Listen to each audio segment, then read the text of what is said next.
Assalamualaikum warahmatullahi ta'ala wabarakatuh. Dan salam sejahtera. Bayangkan, satu hari nanti negara ini dipimpin oleh seorang yang berakhlak mulia, jujur, adil dan takut kepada Allah. Soalan, adakah kita akan jadi pemimpin seperti itu? Ramai orang kata, aku ni masih muda, nanti bila besar baru fikir soal kepimpinan. Tapi hakikatnya kepimpinan dalam Islam bukan tunggu besar, bukan tunggu jadi YB, tapi ia bermula sekarang dari diri sendiri.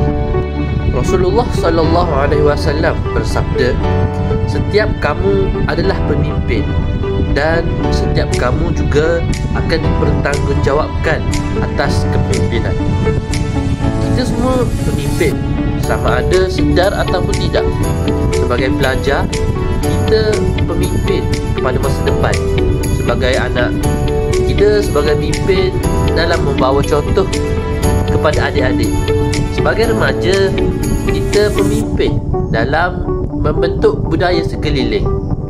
Kepimpinan bukan tentang jawatan, ia tentang tanggungjawab dan amanah. Tengok bagaimana para sahabat Nabi bermula. Sayyidina Ali radhiyallahu anhu menjadi Muslim pada usia 10 tahun.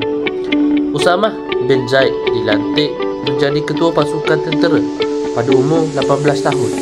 Apa rahsia mereka? Ilmu, akhlak dan keyakinan kepada Allah.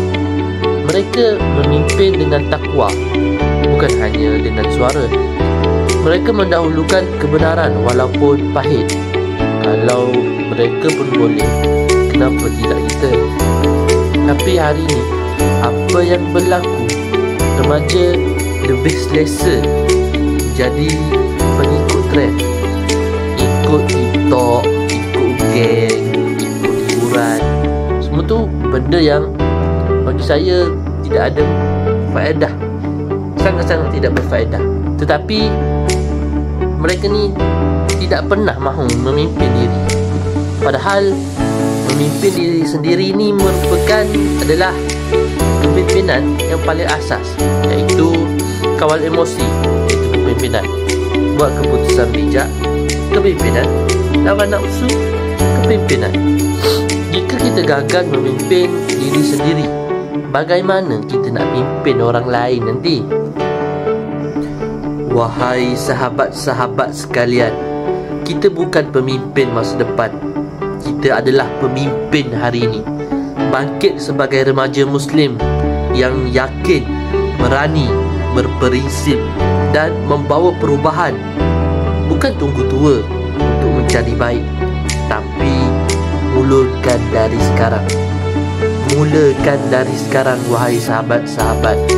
Ingat, kepimpinan yang sebenar bukan dinilai dari dunia, tetapi dinilai di hadapan Allah Subhanahu wa ta'ala di akhirat kelak. Saya akhiri dengan satu pesanan.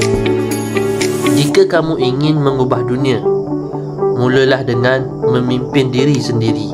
Terima kasih. Wabillahi taufiq wal hidayah. Wassalamualaikum warahmatullahi wabarakatuh.